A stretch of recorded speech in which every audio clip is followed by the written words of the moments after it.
And we'll go around. I don't want to get too far in. We're gonna go around and just do introductions, so we can all kind of put face to name. I'm sure some of us have all spoken before. So I'll start. What are you? My name's Linda. I'm the coalition assistant at the Cheatham County Coalition. Hello, everybody. My name is Justin Fields. I am the drug-free communities coordinator at the coalition. I'm Ann Culver. I'm one of the pastors at Pleasant View United Methodist and a chaplain at Ascension St. Thomas. Hi, I'm Rebecca Bergman. I'm the viral hepatitis program navigator for the Tennessee Department of Health, the Mid-Cumberland region. Nice to meet you. Hi, I'm Scott St. John. I'm with the Tennessee National Guard. I work with the Drug Task Force. And recently just moved to Cheatham County myself, so I was excited to come to this meeting. I'm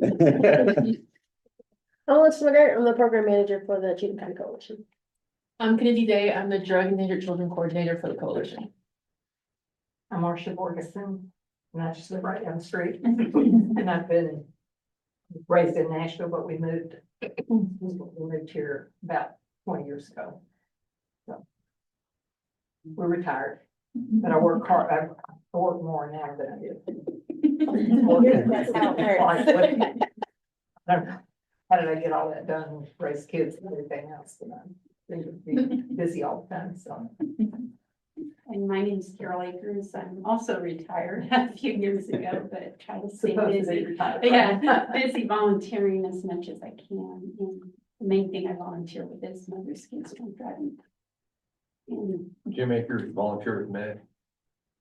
Awesome. And then online. If anybody online wants to. Hey, good evening, everyone. I'm Tabitha Curtis. I'm with the TBI. I'm the statewide coordinator for the Tennessee Alliance for Drug Endangered Children.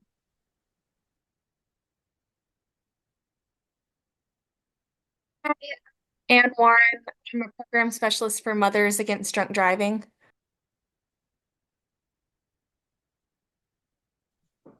Hi, I'm Warren Marlowe, and I'm the family service advocate at Mid-Cumberland Head Start. I'm Lisa Wysocki. I'm the executive director of Colby's Army. Hi, I'm Ashley Kleinard. I am the substance misuse response coordinator for the Mid-Cumberland region with Tennessee Department of Health.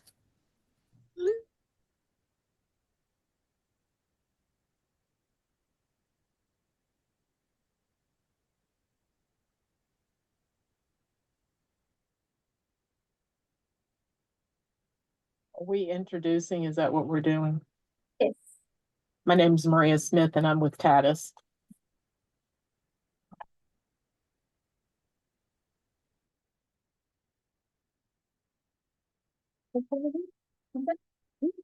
Okay, great. So in the little packets in front of you, you'll see our minutes from last meeting. You guys can kind of go over that. We did a QPR training last time we met for our community coalition meeting. And if I could have someone, motion to approve the minutes.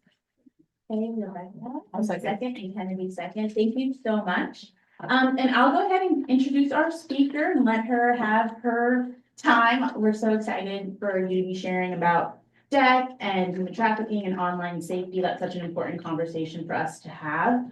And looking forward to hearing from you. So this is Kennedy to present today. Thank you.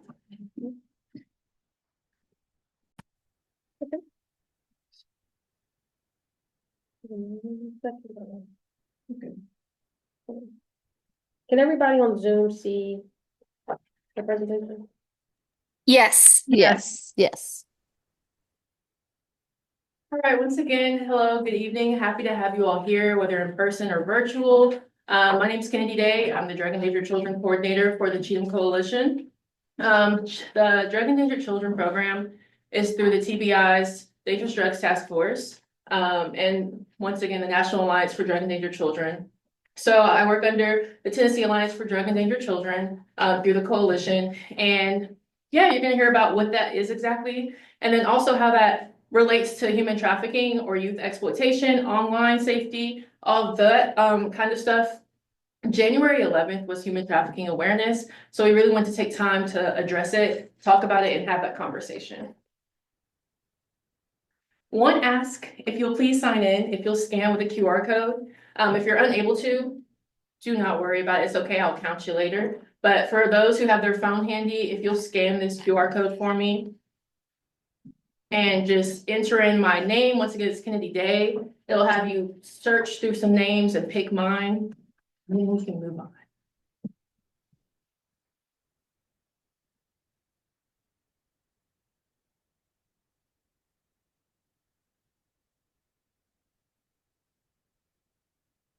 I have no idea how to do that. No, you're fine. You're absolutely okay. I just, but it reminded me to turn my phone off.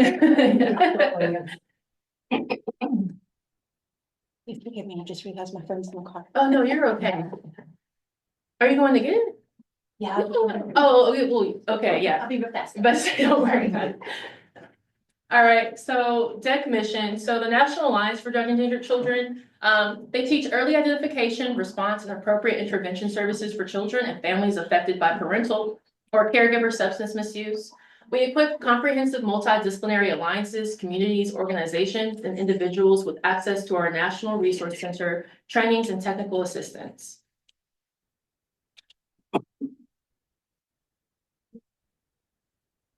Okay, we have a quick video. When someone is struggling with addiction, it affects everyone in their world, especially children. For kids, it feels like everything is crumbling around them. Forces they can't control begin shaking their lives, and people they love begin drifting away. Addiction is like a cancer. It doesn't just affect the person who's using, it affects everybody around them. They're the ones picking up the pieces when things fall apart. We know that living with or near addiction can be overwhelming, no matter how old you are. And we're here to help with resources, with training, with care and support. There was no way out. I thought I was gonna die with a needle in my arm. And then I was set free. I'm on this journey with so many other friends that are in recovery. That's our support, you know? To know that you're not alone in this and that you can do it. Like when I was in active addiction, you know, I was afraid of all those people and all the social workers, and just seeing everyone in the community come together to try to combat the epidemic, knowing that they really do care, is huge. At the National Alliance for Drug Endangered Children, our mission is to help families find a way forward.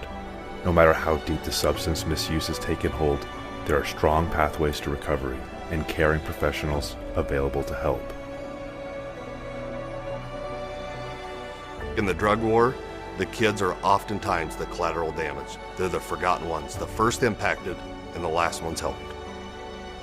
We want to change the trajectory of children and families' lives in communities across the United States. We want them to have an opportunity. We want them to be identified earlier. And we want professionals to look at what's best for the child as a whole, the family as a whole, and ultimately impacting the community as a whole as well. For the children, for the caregivers, for the addicted and all those working to help them, we can help you find a way. Learn more.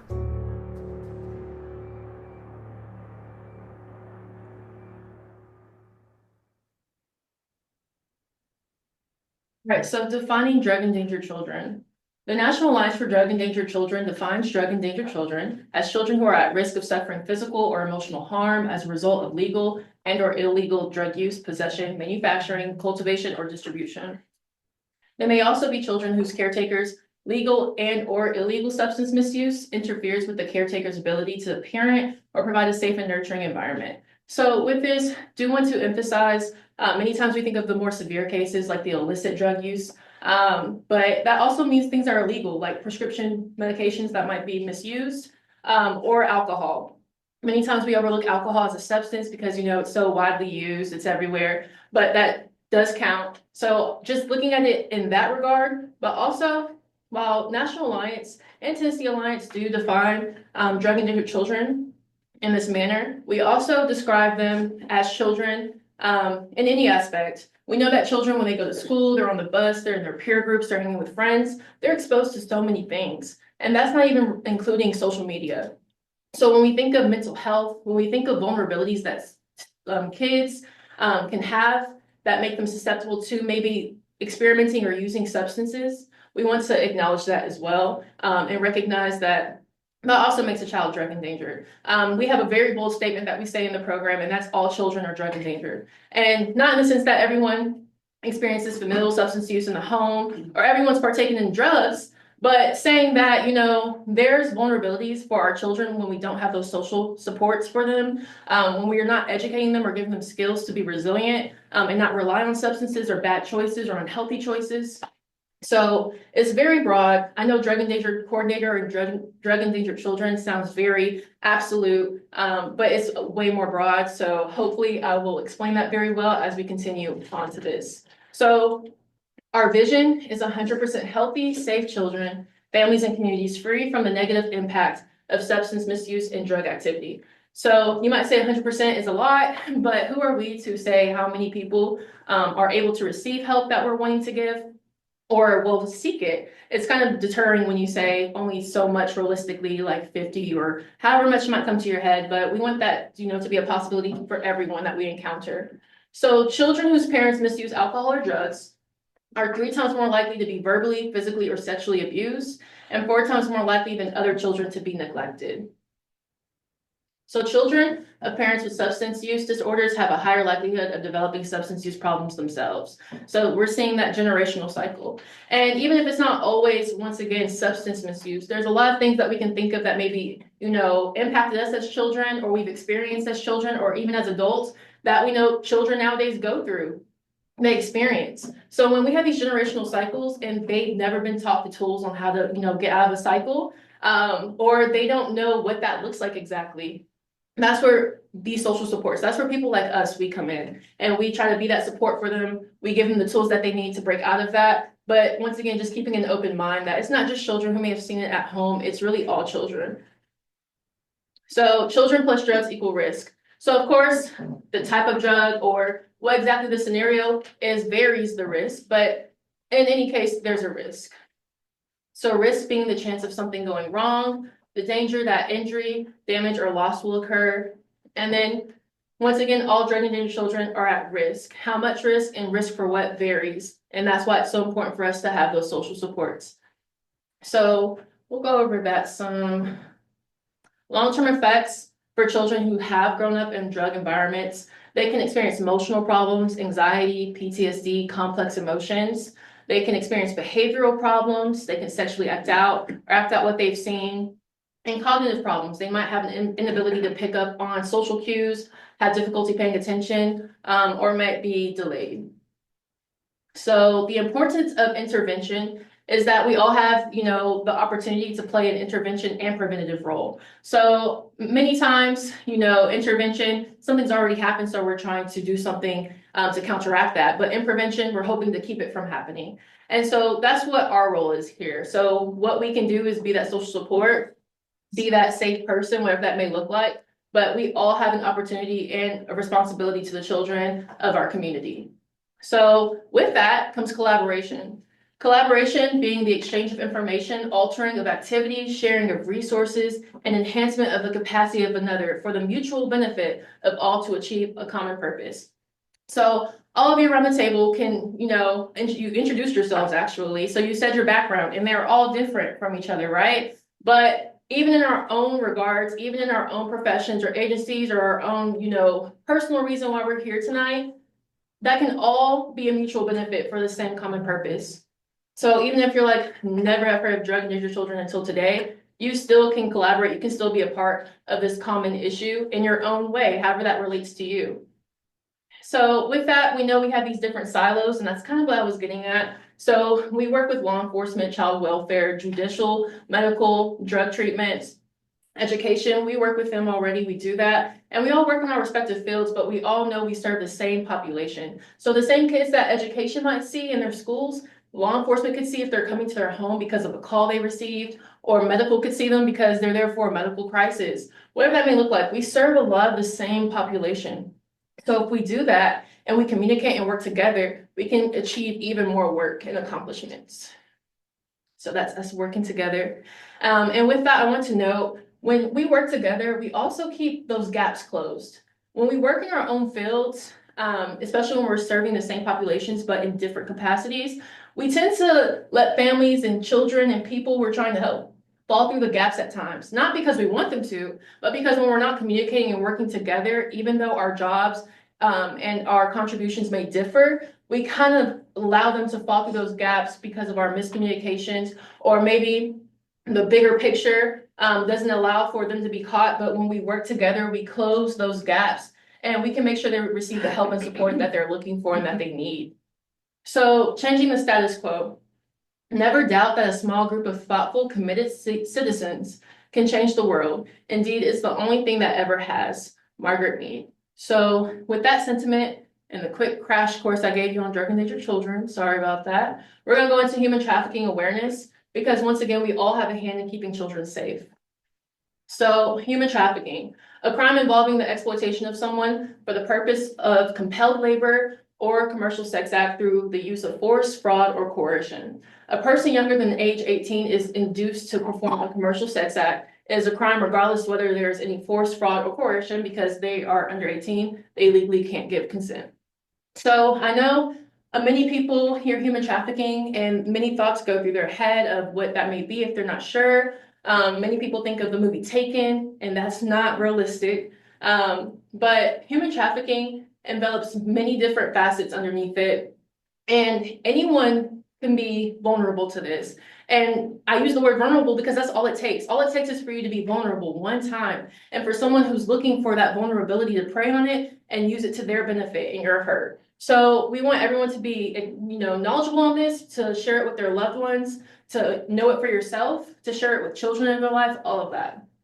So just to put in perspective, my awesome supervisor Julie's brought this to my mind, and it was a good thing to look at. And it's Apple's gross profit for 12 months ending September 30th this past year was $180.683 billion. Forced commercial sexual exploitation generates $173 billion in illegal profits annually. And that's just what's reported. Many times, not all the cases of sexual exploitation is reported. And if it is, sometimes it gets put under a different category depending on what the case was exactly. So that's still not even an accurate number, but look at how close that is in number and how much money, just to show how much it actually happens. And it happens in places like here. It doesn't just happen in overseas countries, or it doesn't happen in large cities. It happens in rural areas too. It happens here. So just keeping that in mind. And according to Tennessee's Commission on Children and Youth, trafficking and or exploitation occurs in all 95 counties of Tennessee. So there's not a county that has not experienced some type of form of human trafficking or exploitation, unfortunately. So human trafficking, child sex trafficking. That is a form of child abuse that occurs when a child under 18 is advertised, solicited, or exploited through a commercial sex act. A commercial sex act is any sex act where something of value, such as money, food, drugs, or a place to stay, is given or received by any person for sexual activity. While any child can be targeted by a trafficker, research data and survivor lived experience and expertise have revealed traffickers and buyers often target youth who lack strong support networks. So with that, I know me bringing in drug endangered children, because that is my position, that is the population I'm wanting to bring awareness to. But once again, we talked about how drug endangered children weren't just children who endured, familial substance abuse or had it in their homes. It's for also children who may not have had that, but are vulnerable because of their mental health or other factors. So once again, human trafficking, while drug endangered children are especially vulnerable depending on their circumstances to human trafficking or being exploited, so are any other child that have some type of vulnerable factors going on, whether it's being unhoused, whether it's food insecurity, whether their parents or caregiver lost their job, maybe they are having a substance misuse issue. There's so many different things that can make someone vulnerable to trafficking or being exploited. Human trafficking, once again, drug endangered children are especially susceptible to trafficking exploitation due to vulnerabilities like I talked about, food insecurity, being unhoused, domestic abuse, neglect, unemployment, and there is an intersection for drug endangered children and trafficking. So when drug endangered children tend to experience these kind of vulnerabilities, it makes it easy for someone whose job is simply to look for that, to look for vulnerable people, to look for people that they're willing to prey on. And they fit the criteria, so they intersect many times. Or we see where caregivers, parents may unfortunately exploit their child in order to get money or to receive something that they're needing or wanting, desiring. Okay, that was scary. I pushed something I shouldn't have. Sorry about that. So there are a variety of factors that can make youth vulnerable to exploitation, like we were discussing. And according to the State of the Child's Tennessee 2024 annual report, which State of the Child report, if you're not familiar with it, it is a state report, really it's a national one, but we of course have one local to Tennessee that is done by the Tennessee Commission on Youth and Children.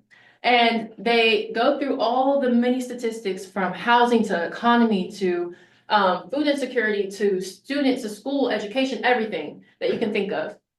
And some of these things I pulled from that report are things that, once again, keep in mind can make someone vulnerable, because there's so many things and so many factors that sometimes we don't think about or put into perspective because we haven't experienced them. So 1 in 10 children live with their grandparents as the householder.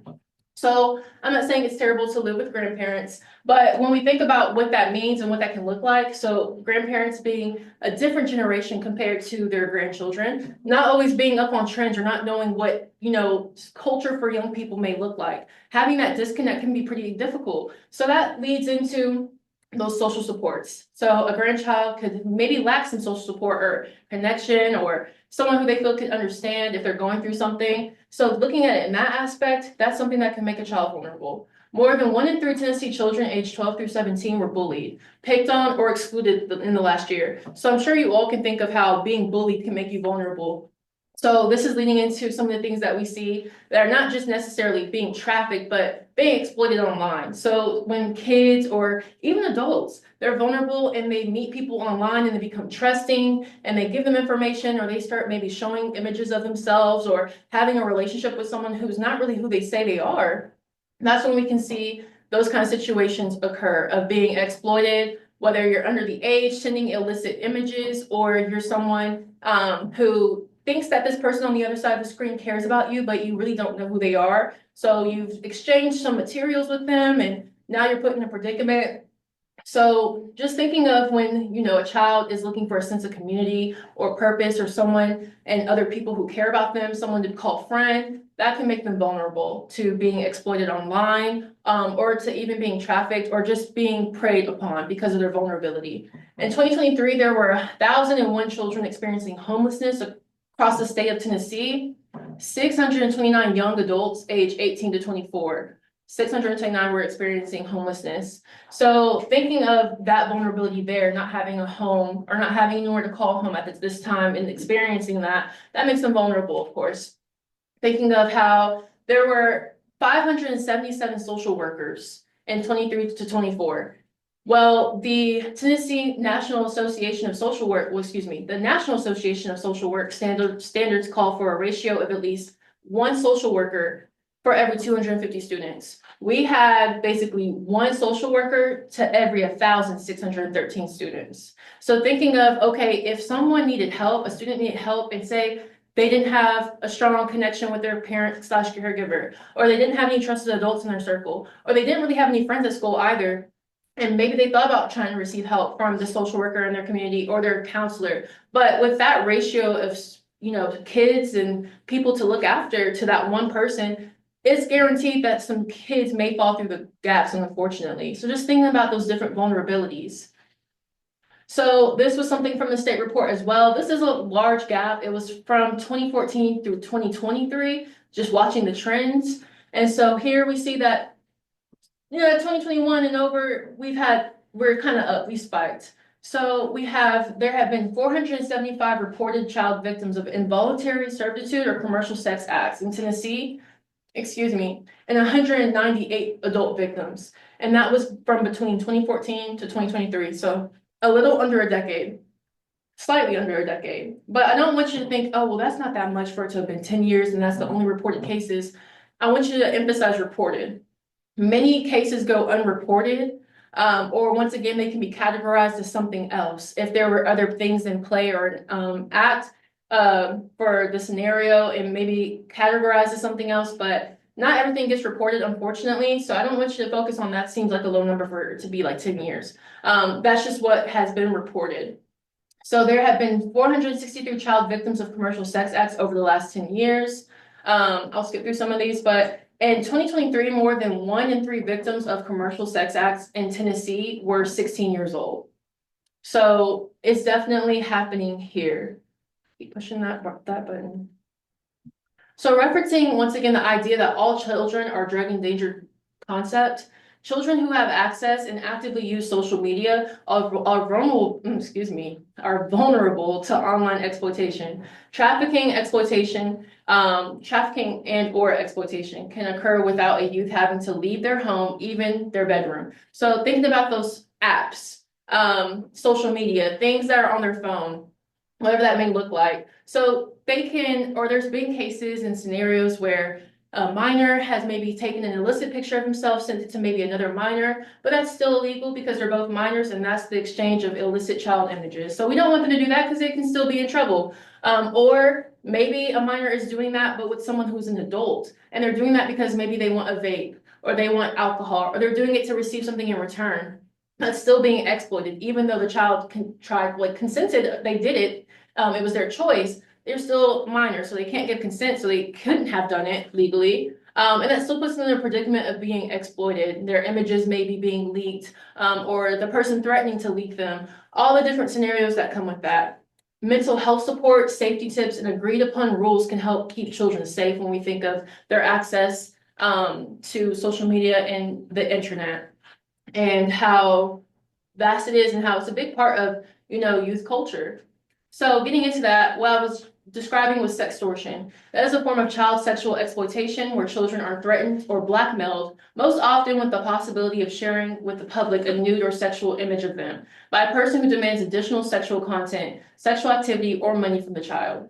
This crime may happen when a child has shared an image with someone they thought they knew or trusted, but in many cases, they are targeted by an individual they met online who obtained the sexual image from the child through deceit, coercion, or some other method. In many cases, the blackmailers may have stolen or taken images of another person, and they are communicating through a fake account. The blackmailer may have sent images as well. So being aware of, once again, the websites and social media that your children or you telling loved ones around you, like, hey, do you know what your child likes to do? Like, do you know what apps they like to frequently use? And just having those conversations and being in the know, discussing what kind of parental controls can be implemented, asking your child, well, what kind of apps do you like to use and why? Because when we think about the things that we can control, like how we show up in people's lives, especially any children in our lives, we can think about how if, I can ask them, hey, why do you like using that app? And maybe they say, it's because it makes me feel validated when people like my picture. Maybe you can try to show up in that way to let them know that that's not the only way you can receive validation. And something just that small can make a world of a difference, especially when we're focusing on these social supports, the things that we have control over, because we all have a way of connecting with someone, especially the loved ones or people that we know of in our life, or sharing the information that we've learned for other people to share and do with their family, their loved ones, their people in their life. So tips about parents and caregivers and how they can talk to children about these kind of topics: following family rules, setting up, and use it, discussing some family rules and having it set up by the internet service provider, because that is an option. Never posting or trading personal pictures. Never reveal personal information such as an address, phone number, or school name, of course. We don't want them doing that. Letting them know to only use a screen name, never to use a real name, and not to, of course, share passwords with other people. Never agreeing to get together in person with anyone they met online without parent approval and or supervision. Never respond to a threatening email, message, post, or text, and always tell the parent or another trusted adult about any communication or conversation that was scary or made you feel away. Making sure that they know that you're a person they can come to about that. And once again, when it comes to this topic, it's so easy to be quick to be disappointed or mad because you're wanting to keep your child safe or wanting that person to know to be safe. But just being calm and open-minded and really just having a conversation, especially when we're talking about this with children, is the most beneficial and like a successful route. Not to judge or be mad or angry, but to have the conversation as to, this is why we take the precautions, we want you to be safe. Once again, spending time online together, teaching your kids appropriate online behavior, keeping technology, such as like computer, tablets, whatever devices they may have in a common area. Bookmark your kids' favorite sites for easy access. Take your child seriously if he or she reports an uncomfortable online exchange. So watching for warning signs of a child being targeted by an online predator, they can look like spending longer hours online, especially at night. It can be phone calls from people you don't know, unsolicited gifts arriving in the mail, your child suddenly turning off their computer or device when you walk into the room, or withdrawal from family life and reluctance to discuss online activities. Just keeping your eye on that kind of stuff. And then here are some resources that are local or serve Tennessee in this area. It's fast. I'm sure we can have them sent out in a newsletter, just so that you all can see that. If y'all want to write down or take pictures, feel free, let me know, I will go back. And so even more local is us, the coalition. We offer multiple programs for youth, and these programs really help with life skills, emotional health, and goal setting. And that's Too Good, MRT, and BEST groups.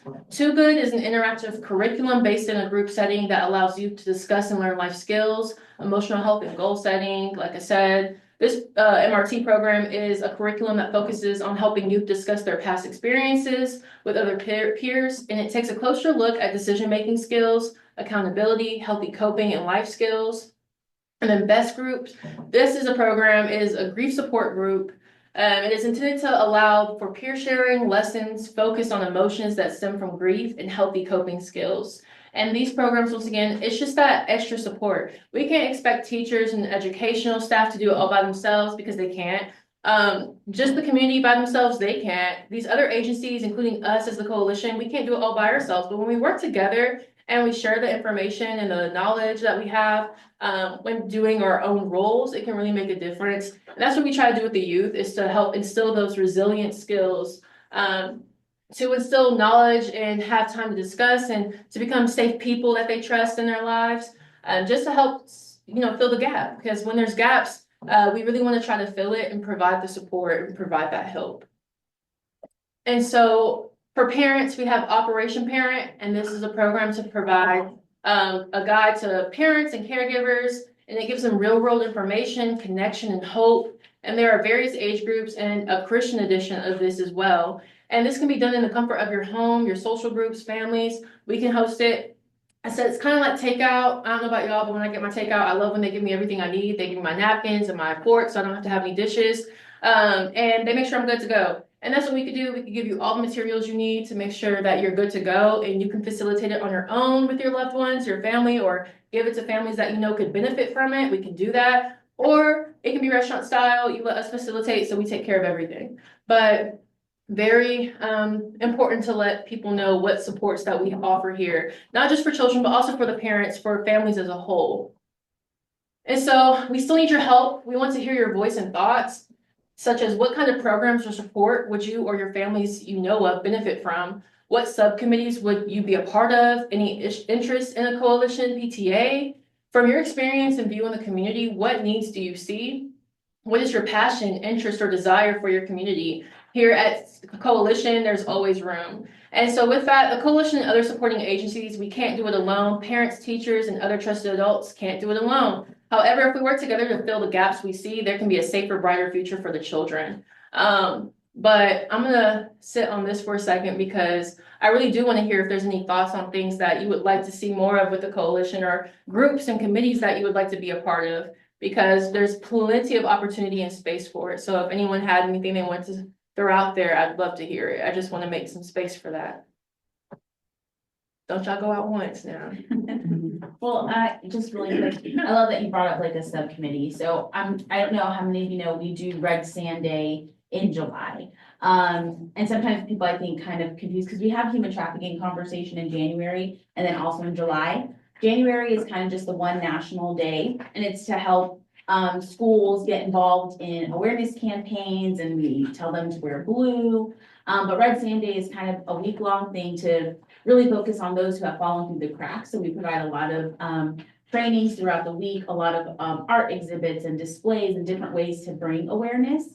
And so something that I know the coalition really wanted to do was maybe start some sort of human trafficking deck subcommittee, to start planning those Red Sand Day projects. I really do, we know that we can make this county-wide as opposed to maybe just one thing we host at the coalition with more people on, like on a committee. So if that's something you're interested in doing, we can have this conversation, like, what do you want to see for Red Sand Day? What trainings maybe has someone said to you, like, I need to know more about how to access Roblox and Minecraft and talk about online safety.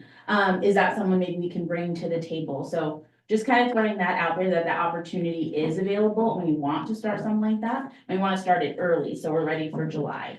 So yeah, that's throwing that out there. Thank you. Oh, yes. You may already do stuff like this, and I'm sure that there's people that go into the schools and teach students, but is there like an opportunity where parents and kids could come together for like learning about safe social media use or ways to watch out for human trafficking, so that they're getting the parent and the kid in the room together to learn together and maybe spark a conversation between the two of them? Yeah. Like I have an 11-year-old and I would love to go somewhere where she and I learn the same thing about social media so that I can kind of spark, like I try to talk to her, but sometimes she's not so open. But maybe if there was something that we had gone to together, I could be like, hey, what was your favorite part of that? And get her talking. Because sometimes if you just go to the kid, the parent doesn't know, or if you just go to the parent, the kid doesn't know. Right. But if we have those conversations together, then, Yeah. you know. I love that. Thank you for sharing that. I'm glad you did. We offer stuff like that. We've done community trainings where parent and child can be like in attendance together.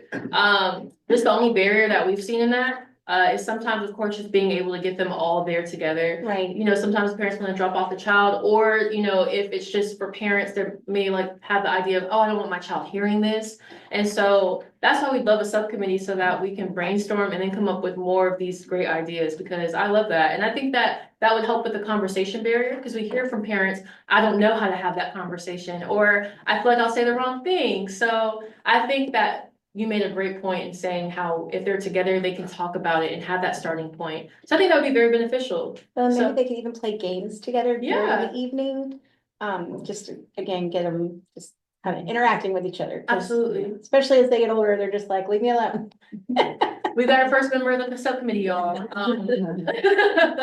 But that's basically all it would be, is just talking. It's not anything that has to be, you know, too forced or, you know, difficult. It could be something, a quick Zoom call even. We can make it very accessible. So don't feel like it's taking on a burden or too big of an ask that you feel like you won't be able to fulfill your role. It's genuinely just sharing your ideas, sharing it amongst other people, and figuring out what it is that your community needs and how we can do it better, to better serve them. So thank you. Of course. Oh, my bad. Because there was a comment, Yeah. from Milan. Ashley Kleiner put in the chat that there are programs or events called Petals and Pearls and Tools and Ties, and these are events for moms and daughters and dads and sons. Oh, awesome. Yeah. Yeah, thank you, Ashley. Yes, I would like more information about that.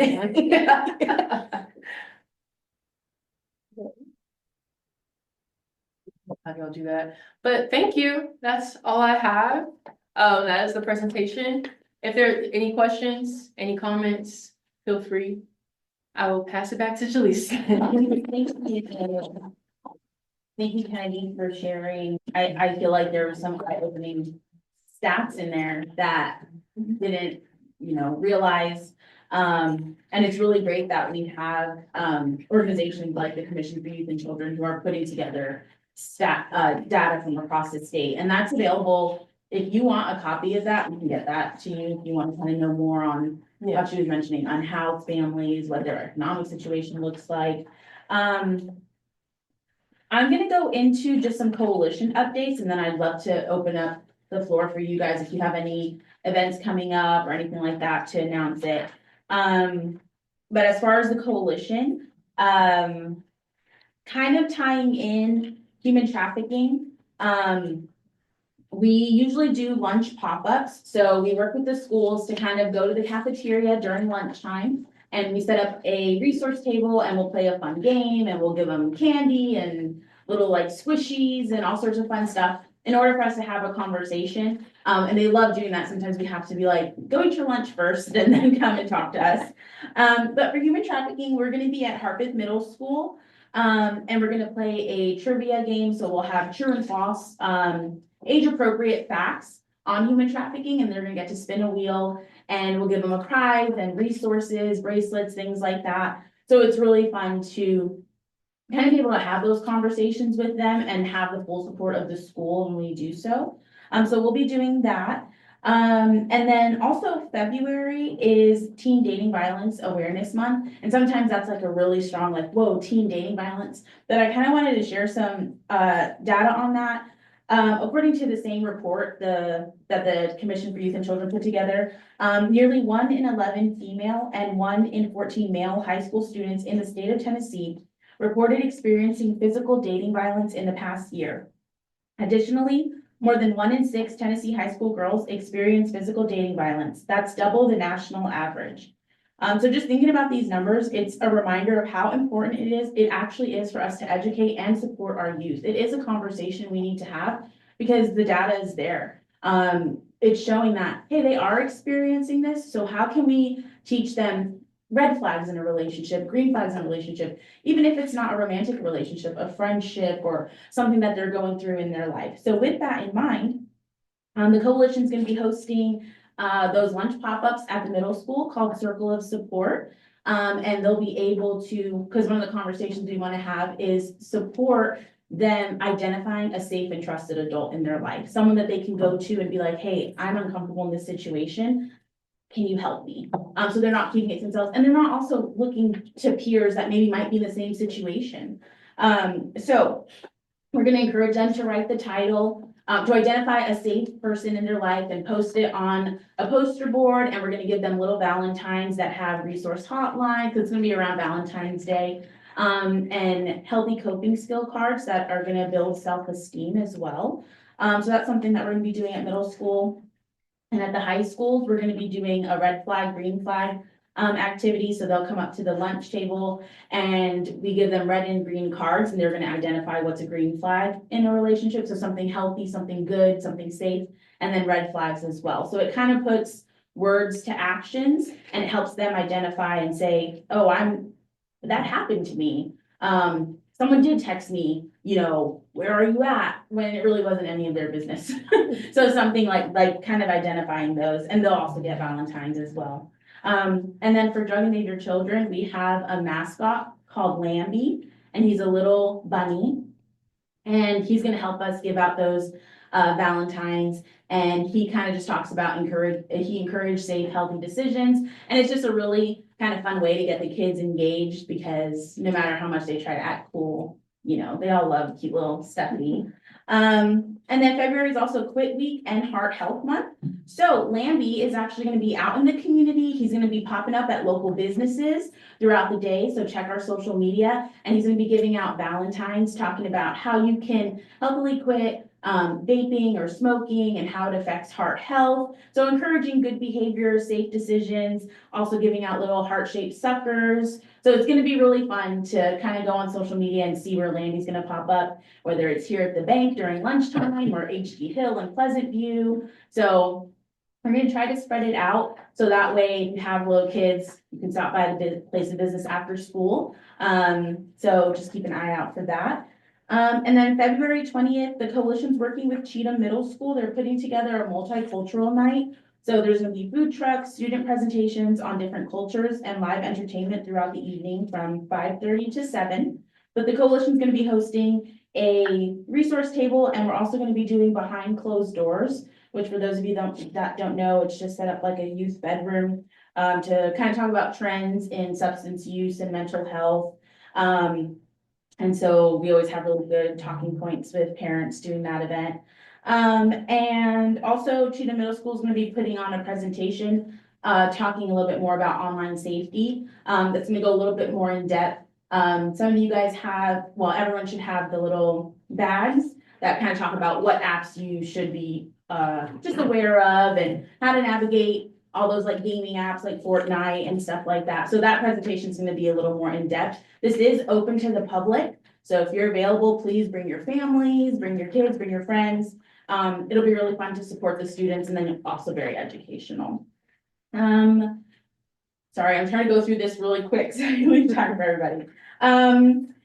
So our next community coalition meeting is we meet quarterly, and I have flyers here because I know now that we have 2 meetings kind of going on, we partnered with the health council and then we also have our community meeting.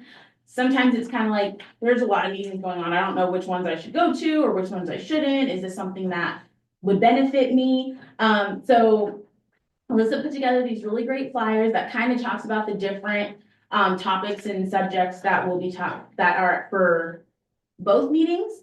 So the quarterly coalition meeting is open to the community. So tonight it's a community meeting. We invite everybody, agencies, community members, business owners, caregivers. And we kind of talk about coalition updates, how we can be more involved, how we can form subcommittees, what's going on in our community. And then the Health Council collaboration is really an opportunity for stakeholders focused on health related issues such as mental health, substance use, medical, physical, kind of coming together and talking about what initiatives can we bring to the community. So I will have these if you are interested, just to kind of give more information, you can pick that up. But our next Health Council Coalition collaboration meeting is pushed back for February 10th. We usually meet the first Monday of the month, but we will not be meeting that Monday. So February 10th, 12 to 1:30 at the Cheatham County Library. And then our next quarterly coalition meeting is April 17th. I think that's all for me. We have lock boxes. If you don't have any, they're completely free. Take one for yourself or your friend. Encourage everyone to have one in their home. Just keep medication locked up out of the hands of youth, kids. And then I want to open it up if anybody else has any announcements online or in the room of upcoming events. So when was this at Harpeth Middle School? Yes, so this will be at the end of the month. We're hosting this at The end of this month. Yeah, for human trafficking awareness. Sometimes we do other activities, like last year, we did the lemonade stand activity, and that was kind of really eye-opening for a lot of students because we set up like a pitcher of lemonade, but it's really just water and it's dyed yellow. And so we're like, oh, come get your free lemonade. You know, I made it and kind of like built it up like, it's so great and it's so perfect and so wonderful. Try some. So, and the kids know us because we're there all the time. So, you know, we're trusted adults. Say, oh, drink this lemonade. And then they drink it. Yeah. And then they drink it and they're like, and sometimes it's so sad because like, they don't want to hurt your feelings. So I'm like, oh, how does it taste? And they're like, yeah. But they're like, oh, well, it's just water. Yeah, how do you feel? And they're like, oh, you lied to me. I can't believe you did that. And it's like, well, it's an eye-opening conversation because it's like, no, not everything is always as it seems. People say things to get you to, you know, come to them and trust them or whatever that looks like. So it's a really good, fun activity. We didn't do it this year because a lot of the kids have already done it, so they would know that it wasn't lemonade. But yeah, so we always try to do something that'll stand out and they'll remember, and they still remember it to this day. So it's been great. Awesome. If anybody online, I guess, wants to have any announcements. I don't have an announcement. I just want to comment on the presentation. Kennedy, you did an outstanding job there. And the human trafficking portion, you really brought a lot of information to your presentation tonight that I was not aware of. So thank you for doing all the research on that and to share it with the group tonight. Thank you.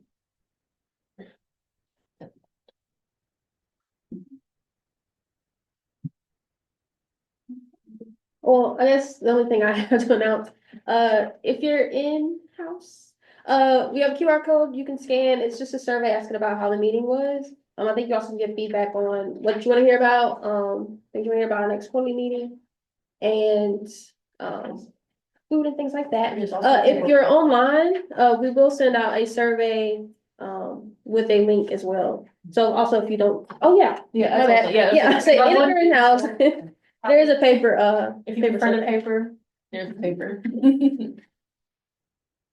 Awesome, great. Well, I want to say thank you all so much for being here. We really appreciate you.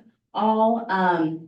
If you don't follow us on social media or you're not part of our newsletter, please join, please sign up, because that's where we're gonna be posting all of our events, all of our opportunities to volunteer, all of our support groups.